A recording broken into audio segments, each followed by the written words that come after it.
I dare say without fear of contradiction, are also doubling up as influence peddlers and business people, and therefore they give certain politicians who are otherwise thieves a veneer of spiritual legality.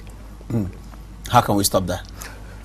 Should we stop that? We should. But it is not going to be easy, because when people invoke the name of God, the congregation is frozen, and many people do not have the ability to interrogate this kind of situation. And you know, I love the Bible, because the Bible also speaks about such individuals. If you look at the book of the Acts of the Apostle, Paul says that in his days they were the church people of a place called Berea, and the difference between the people of Berea and Thessalonica is that every evening when Paul had spoken to them, they would go and interrogate the Bible to determine whether Paul was speaking the truth.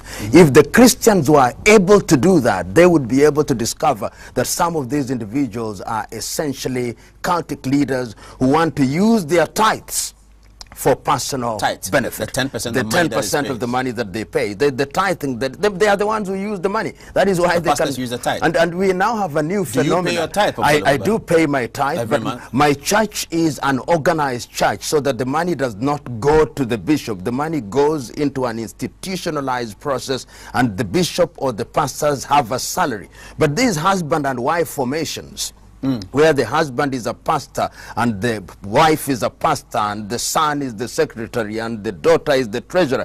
These are essentially pyramid schemes which have been put together by individuals who have capitalized on what I call the Jesus industry.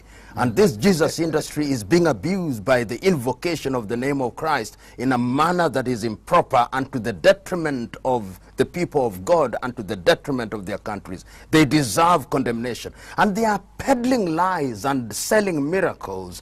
And during the election time, they threaten people. They use the word of God to threaten people for their temporal joy and glory. They are the latter-day Pharisees, if you ask me. You have them in Kenya as well? Oh, there is no shortage of them. They are popping out from every corner of the streets with all manner of names: achievers, determiners. They have no shortage of names. Helicopter, there is no shortage of them.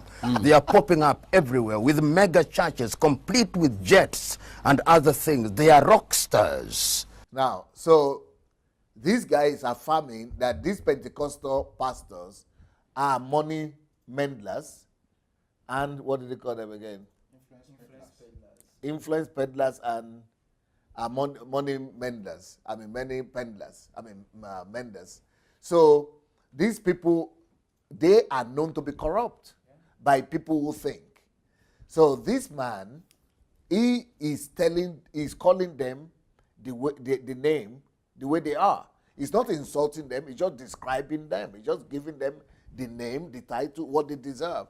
And he says that they must be stopped. So it is not just me. I am not mad that I'm saying that these people must be stopped. And this man that is not a believer, he's not a preacher, but he's a believer, but he's not a preacher, but he is already condemning this kind of practice, that these people must be stopped, not just in Nigeria, but all over Africa. So can we hear him for that? Great, Pastor.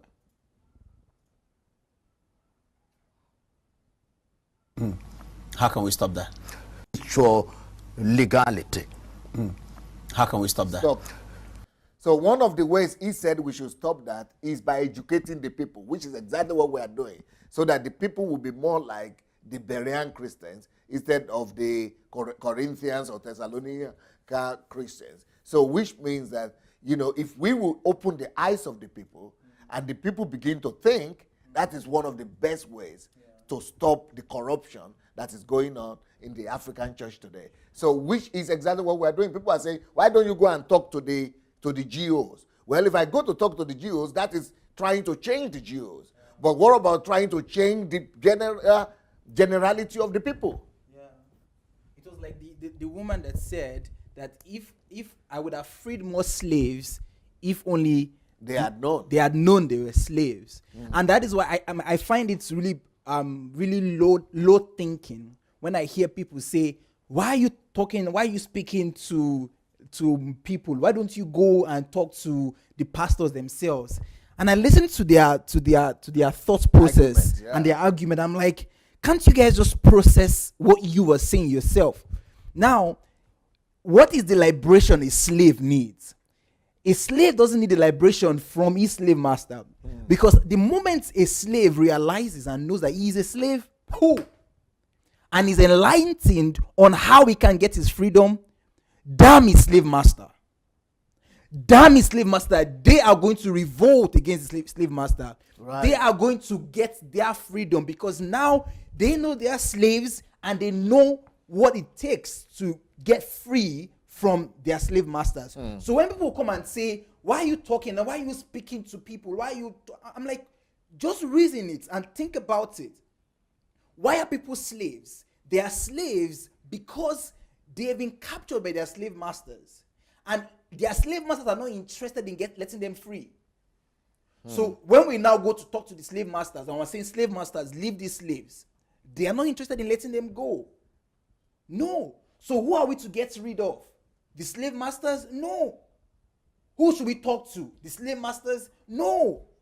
The people we have an obligation to enlighten, to give the freedom to, is to the slaves. And that's exactly what this man is saying. So by educating people, by giving people the ability to use their minds to realize the freedom that they have, to make them realize that, hey, the only reason why you're in this bondage is because you chose to. And that was what the musician was saying the other time. Yeah. The reason why we are still in that bondage, the reason why we're still there is because we have chosen to. But the moment we know what is better, then we will do better. The moment people realize that these pastors, they are not preaching the true gospel of Jesus, but they have merchandised the gospel, and they have destroyed Christianity in Nigeria and Africa.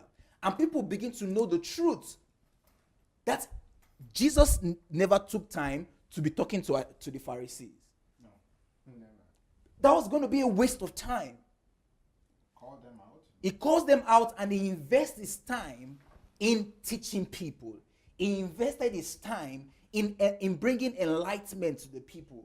When he was to declare that I am the light of the world, and he was to tell the people that you also are the light of the world, he didn't go to the Pharisees to tell them in a secret place that, hey, you guys don't, you guys, no.